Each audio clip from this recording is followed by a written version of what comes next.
तो आपको एक बंदे की कमज़ोरी पता चल गई, एक का जो मेंटल ब्लॉक है वो पता चल गया कि इसके अंदर इतनी सलाहियत है। अब आप उसको एनसीए में भेजें और उसको टारगेट दे दें कि जब आप इस अपने मसले से निकल कर आओगे तभी हम खोलें। हफीज़ और जितनी भी टीम मैनेजमेंट है उन्होंने फैसला किया है कि साइम भले जितनी भी सीरीज़ें लेना चाहें, जितना भी टाइम लेना चाहें, इधर टेस्ट, T20 और वनडे, उनको प्रॉपर टाइम, क्योंकि पोटेंशियल उस लड़के के अंदर मौजूद है। तीसरा मैच भी खिला दे और वो कहते हैं ताबूत में आखिरी कील ठोक दे। ये ज़्यादा बेहतर नहीं रहेगा नहीं, बजाय। ताबूत में आखिरी कील नहीं ठोक सकते ना। मैंने आपको बताया ना कि पाकिस्तान क्रिकेट में क्या होता है कि सेटअप चलते हैं, सेटअप। अभी मोहम्मद हफीज़, वहाब रियाज, शान मसूद, ये लोग सेटअप का हिस्सा है, इनकी कहानी चल रही है। बदतरीन परफॉर्मेंस के बाद अब इमामुल हक की छुट्टी का फैसला कर लिया गया और ये इतलात आ रही है कि तीसरे टेस्ट मैच में जो कि पाकिस्तान का ऑस्ट्रेलिया के ख़िलाफ़ है उसमें मुमकिन तौर पर जो है इमामुल हक को पाकिस्तान के स्क्वाड से बाहर किया जाएगा और उनकी जगह जो है वो हार्ड हिटर बैटर, नौजवान बैटर साइम अयूब को पाकिस्तान के टेस्ट स्क्वाड का हिस्सा बनाया जाएगा और उन्हें मुमकिन तौर पर जो है वो डेब्यू करवाया जा सकता है।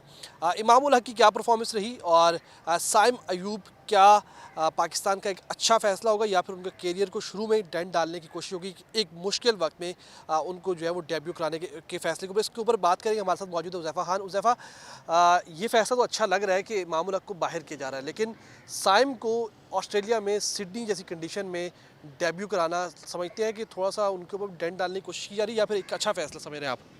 देखें, डेंट डालना है ना डालना तो नियतों की बात होती है, लेकिन आपके पास ऑप्शन क्या है? अगर आप इमामुल हक को बिठाएंगे तो आपके पास बैकअप में एज अ ओपनर तो साइम अय्यूब ही गए ना। अब एक लड़का जो गया है इस कंटेंशन में, तो आप ऑटोमेटिक चॉइस है कि आप उसको ही खिलाओगे। अगर आप उसकी जगह किसी और को खिलाओगे तो फिर स्पेकुलेशन शुरू हो जाती है। और मुझे नहीं लगता, जैसे शान ने जाने से पहले बात की थी कि अगर मैं ये इवेंट हार भी जाता हूँ, तो मतलब सीरीज़ हार भी जाता हूँ, तब भी आप मुझे एतमाद देंगे। तो इसी तरह साइम से भी पहले ये बात होगी कि इन केस, और गॉड फॉरबिड, अल्लाह ना करे कि अगर उनकी दो इनिंग्स में फेलियर भी आ जाते हैं तो उनको उसी तरीके से बैक किया जाएगा। और जो मुझे इत्तलात हैं, इस तरीके से बात हो रही है कि हफीज़ और जितनी भी टीम मैनेजमेंट है उन्होंने फैसला किया है कि साइम भले जितनी भी सीरीज़ें लेना चाहें, जितना भी टाइम लेना चाहें, इधर टेस्ट, T20 और वनडे, उनको प्रॉपर टाइम, क्योंकि पोटेंशियल उस लड़के के अंदर मौजूद है, तो उसको लंबा रन दिया जाएगा। ये नहीं है कि एक इनिंग या दो इनिंग से, सबको पता है मुश्किल जब बड़े बड़े खिलाड़ी पाकिस्तान के वहाँ पे कुछ नहीं कर सके, तो ऐसा तो नहीं होगा साइम अय्यूब आके बिल्कुल ही आउट ऑफ द बॉक्स खेल जाएगा। तो ये चीज़ें होंगी, लेकिन इमाम उल हक को अगर बाहर बिठा रहे ना, तो एक चीज़ मेक श्योर करें, जो पाकिस्तान का सबसे बड़ा मेरे ख्याल से सेटबैक रहता है कि जो लड़का बाहर होता है ना, उसको ये नहीं पता होता है कि वो बाहर क्यों है, और जो लड़का वापस आ रहा होता है उसको ये नहीं पता मैं वापस क्यों आ रहा हूँ। अगर इमाम को आज बाहर किया गया है कि इतने साल गुजरने के बाद भी उसको ऑस्ट्रेलिया में, देखें, आउट होना मसला नहीं है।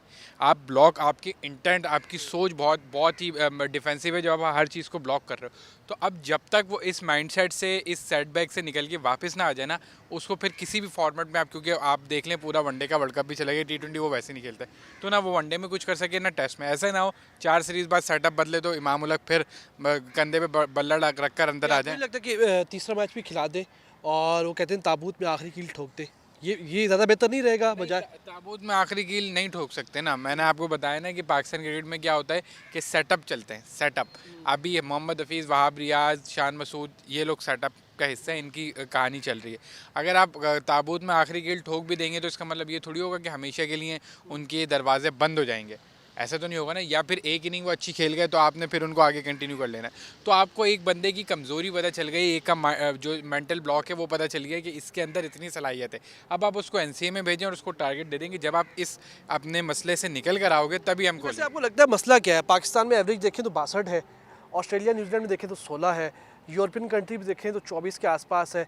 मतलब एशियन कंडीशन में या खासकर पाकिस्तान में वो बहुत अच्छा खेलते हैं और जहाँ उनको बाउंसी पिच मिलती है, जहाँ उनको अच्छे तगड़े फास्ट बॉलर मिलते हैं, वहाँ जो है वो बैठते हैं। मसला असल में क्या आ रहा है? क्या मसला डर है इसके अंदर? मसला वही है जो इमाम उल हक के साथ है, मसला वही है जो बाबर आजम के साथ है, मसला वही है जो सऊद शकील के साथ है, मसला वही है जो इससे पहले अज़हर अली, असद शफीक, यूनुस खान, मोहम्मद यूसुफ, और इससे पहले भी इंज़माम उल हक सबके साथ था। किसी ने कोई जो है वो सेना में जाके कोई सेंचुरी के हाँ पैचेस में रन किए।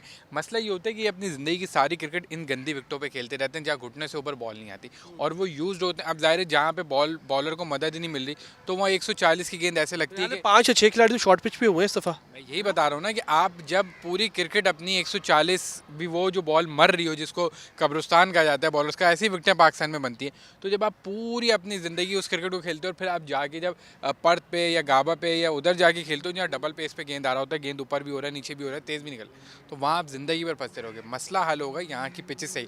लेकिन सऊद शकील को आप कहते थे बहुत टेक्निकली साउंड है, पाकिस्तान के सबसे बड़ा बैट्समैन है। बाबर आजम को अभी क्या हुआ, बाबर आजम भी फंस रहे हैं, सऊद शकील भी फंस रहा है, इमाम उल हक, अब्दुल्ला शफीक, डॉन ब्रैडमैन बना दिया।